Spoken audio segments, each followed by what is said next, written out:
आप सभी प्रेमी भक्तों को हमारी तरफ से जय श्री राधे। भक्तों, आज हम कुछ सनातन कथाओं के बारे में चर्चा करने जा रहे हैं, जिसमें कि ये बताया गया है कि हमें अपनी वाणी का सदुपयोग कैसे करना चाहिए। तो एक बार की बात है, पांडवों का राजसूय यज्ञ था। उस जमाने में मय दानव थे, जो कि एक बड़े वैज्ञानिक थे। उन्होंने इस प्रकार का मंडप बनाया कि जहाँ जल था वहाँ जमीन दिखती थी, जहाँ जमीन थी वहाँ जल लहराता हुआ दिखता।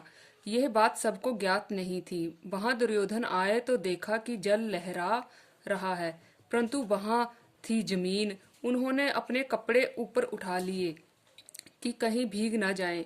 कुछ लोग मुस्कुरा दिए, कुछ और आगे बढ़े तो वहां जल था, परंतु समतल जमीन प्रतीत हो रही थी। वहां वे सीधे आगे बढ़े तो उनके सारे कपड़े भीग गए। ये देखकर भीमसेन और द्रौपदी दोनों हंस पड़े। भीमसेन ने कह दिया कि आखिर है तो अंधे का पुत्र ही ना। उनकी ये बात दुर्योधन को तीर की तरह चुभ गई। धर्मराज बोले, क्या कहते हो? परंतु जवान से तो बात निकल ही गई। आजकल लोग अपनी बात को वापस लेते हैं। गाली दे दी और कहते हैं हम अपनी बात विड्रॉ करते हैं, वापस लेते हैं। वाणी वापस लेने की चीज नहीं है। उनकी वह बात दुर्योधन को चुभ गई। उसने ठान लिया कि या तो पांडव रहेंगे या हम रहेंगे। वैर बद्धमूल हो गया। इसीलिए ऐसी वाणी ना बोले जो दूसरों को चुभ जाए। जो भी बोले सत्य बोले। वैसे शब्द कह देना, इसका नाम सत्य नहीं है।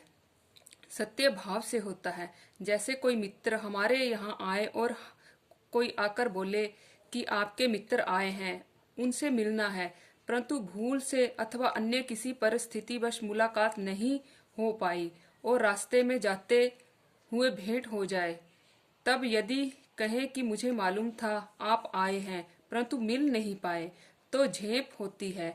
और ये कह दें कि आप कब आए तो झूठ होता है। इसीलिए छल की भाषा बनाते हैं।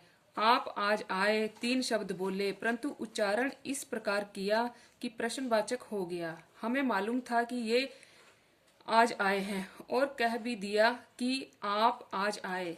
शाब्दिक रूप से झूठ तो नहीं हुआ, परंतु हमने उनको समझाया क्या? हमने अपने बोलने के ढंग से यह बताया कि हमें मालूम नहीं कि आप आज आए हैं, इसीलिए ये झूठ हो गया। परंतु हम इन शब्दों को ना बोल सकें और इन्हें इशारे से समझा दें कि आप आज आए। हमें मालूम था, ये तो सत्य हो गया। भले ही शब्द ना बोले, एक होता है शब्द जाल। महाभारत युद्ध में भीमसेन ने अश्वत्थामा नामक हाथी को मार दिया। फिर जाकर युधिष्ठिर से बोले कि आप कह दीजिए कि अश्वत्थामा मर गया, तब द्रोण के हाथ से हथियार गिर पड़ेंगे और उसी अवस्था में उन्हें मारा जा सकता है। धर्मराज बहुत असमंजस में पड़ गए, लेकिन अंततः किसी प्रकार दब गए। उन्होंने कह दिया, अश्वत्थामा हतो नरो वा कुंजरो। अश्वत्थामा मारा गया, आदमी या हाथी? बाद में हाथी बोले। तब तक श्री कृष्ण ने शंख बजा दिया और वह शब्द सुनाई नहीं दिया। अश्वत्थामा मारा गया। ये छल हो गया। शब्द छल से अगर हम किसी को वही शब्द कह देते हैं और हमारे मन में समझाने की कोई बात दूसरी रहती है, तो वह झूठ है। अतएव उद्वेगकारी वचन ना बोलें, सच बोलें और सच भी मधुर शब्दों में कहें। लोग कहते हैं कि गर्व से कि मैं सच बोलता हूँ, चाहे किसी को अच्छी लगे या खरी लगे, परंतु कोई उनसे बैर ही बोले तब ये विचारणीय है। इसलिए वाणी को बोलना चाहिए अमृत में घोलकर। सत्यम प्रिय हितम चोयते। बोले ही मधुर बचन जिमि मोरा, खाई महा अहि हृदय कठोरा। मोर बड़ा मीठा बोलता है और सांप भी खा जाता है। ऊपर से मीठा बोलना ही नहीं, हृदय भी मधुर हो और जवान से भी मधुर हो। मीठी बोली का अर्थ क्या है? जिसमें हित की भावना भरी हो। इसीलिए दूसरों